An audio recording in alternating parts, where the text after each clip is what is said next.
អូខេសួស្តីអ្នកនរគ្នាថ្ងៃនេះខ្ញុំបង្ហាញនៅមុខងារថ្មីរបស់អង្គបៀមជួយមុខងារនេះជាចំនួនទី2ដែលខ្ញុំអាប់ដេតពីចំនួនទី1មកហើយយើងមានមុខងារកែសម្រួលមួយចំនួនសម្រាប់ថ្ងៃនេះខ្ញុំចង់បង្ហាញអំពីមុខងារមួយគឺពាក់ព័ន្ធជាមួយនឹង structural costing បាទអញ្ចឹងសម្រាប់មុខងារ structural costing ហ្នឹងយើងធ្វើការ estimate ទៅលើគ្រោងបង្គំសំណង់ទាំងមូលនៃអគារបាទសម្រាប់ការប្រើប្រាស់បងប្អូនคลิกនៅលើ common structural costing បាទបន្ទាប់មកយើងធ្វើការ select បាទយើង select ទាំងអស់ក៏បានយើង select យក part ណាមួយមកសិក្សាក៏បានដែរនៅក្នុងករណីនេះដោយសារតែជាការតេស្តអញ្ចឹងខ្ញុំ select ទាំងអស់បាទតោះមកយើងចុច finish ហើយវានឹង load pop up screen មួយសម្រាប់ឲ្យបងប្អូនអរគ្នាធ្វើការលើហ្នឹងអញ្ចឹងនេះ default របស់វាមានតម្លៃបេតុងដែលយើងគិតជាតម្លៃសម្ភារៈហើយនឹងតម្លៃពលកម្មយើងមាន rebar steel បាទមានតម្លៃសម្ភារៈនិងតម្លៃពលកម្ម formwork ដូចគ្នាមានតម្លៃសម្ភារៈនិងតម្លៃពលកម្មអញ្ចឹងតម្លៃទាំងអស់នេះគឺវា default ចេញពីកម្មវិធីតែបងប្អូនទាំងអស់គ្នាអាចធ្វើការ adjust បាទធ្វើការកែតម្លៃបន្ថែមអញ្ចឹងតម្លៃសំណងរបស់យើងចុងក្រោយនេះវានឹងធ្វើការកែសម្រួលដូចគ្នាបាទអញ្ចឹងនៅពេលដែលបងប្អូនកែសម្រួលទៅតម្លៃខាងក្រោមវាកែសម្រួលដែរបាទ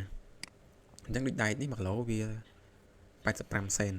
បាទអញ្ចឹងយើងអាចតម្លាក់ទៅតាមហាងឆេងទីផ្សារបាទ1តោន1តោន800ឬក៏1តោន700ទៅតាមតម្លៃទីផ្សារហើយសម្ភារៈក្តារពុំពលកម្មអីអានោះបងប្អូនអាចចាស់ហើយសម្រាប់បាទបរិមាណអញ្ចឹងបរិមាណបេតុងទៅលើ element column wall framing បាទ framing ហ្នឹងថ្នាំកម្រាលខណ្ឌគ្រឹះអាហ្នឹងវាទាញយកពី model របស់យើងបាទទាញយកពី model របស់យើងហើយសម្រាប់ formwork អាហ្នឹងក៏ដូចគ្នាដែរវាទាញចេញពី model របស់យើងដោយសារតែនៅក្នុងកប BMQX របស់យើងមានមុខងារគិតបាទ formwork ដូចគ្នាអញ្ចឹងអា formwork ទាំងអស់នេះគឺវាទាញយកទាំងអស់តែម្ដងហើយសម្រាប់សរសៃដែកបាទអញ្ចឹងពាក់ព័ន្ធជាមួយនឹងការ estimate អាហ្នឹងវាទៅតាម method ដែលយើងកណនាទេតែបើសិនជាបងប្អូនចង់ detail គម្រោងទាំងមូលក៏បានដែរឬក៏បើសិនជាបងប្អូនមានបទពិសោធន៍ចាំផ្សាយអាហ្នឹងបងប្អូនអាចដឹងថា ratio ដែកក្នុងបេតុងហ្នឹងអាហ្នឹងគេយកប៉ុន្មានអញ្ចឹងជាក់ស្ដែងកលឹមគេអាចយកចន្លោះពី150ទៅ200អញ្ចឹងបងប្អូនបាទឥឡូវខ្ញុំវាយ180ទៅបាទកលឹមអីអាចយកខ្ទង់150អានេះវាក៏ជាការប៉ាន់ស្មានបងប្អូនមែនតើបងប្អូនត្រូវ model រីបានៅក្នុងកលឹមហើយយើងចែករក ratio វាវិញអាហ្នឹងវាជាក់លាក់ជាងប៉ុន្តែអានេះក្នុង case នេះក៏វាមិនសូវជាខុសប្រហែលដែរទៅតាមបទពិសោធន៍ប្រើប្រាស់របស់ពួកយើងហ្នឹងហើយ framing ជាទូទៅអាច140 120អីហ្នឹងបាទ floor នេះអាច110ឬក៏120បាទ foundation នេះអាចនឹងតិចជាងគេខ្ទង់90អីទេបាទអញ្ចឹងនៅពេលដែលបងប្អូនកែសម្រួលទៅលើតម្លៃសម្ភារៈទាំងបេតុងសរសៃដែកក្តារពុំហើយនឹងបំពេញរ៉ាឌីយ៉ូរបស់ element មួយហើយបងប្អូននឹងឃើញតម្លៃដែលយើងចែកចេញជា3ផ្នែកទី1គឺតម្លៃបេតុងបាទបេតុងយើងមាន material cost ហើយនិង labor cost រីបាដូចគ្នាដែរមាន material cost និង labor cost ហើយ formwork ក៏ដូចគ្នាដែរមាន material cost និង labor cost អញ្ចឹងយើងក៏មាន total មួយដែរអញ្ចឹងគម្រោងអាគារ6-10ជាន់នេះអានេះយើង estimate តែទៅលើការងារគ្រូបង្គំគឺយើងចាយអស់970,000បាទជិត1លានហើយនៅក្នុងហ្នឹងក៏យើងធ្វើការកំណត់ option ដែរបងប្អូនអាចធ្វើការដក formwork នៅ element មួយណាឬក៏ដក rebar ឬក៏ដក film អីបងប្អូនអាចធ្វើការដកបានអញ្ចឹងនៅពេលដែលដក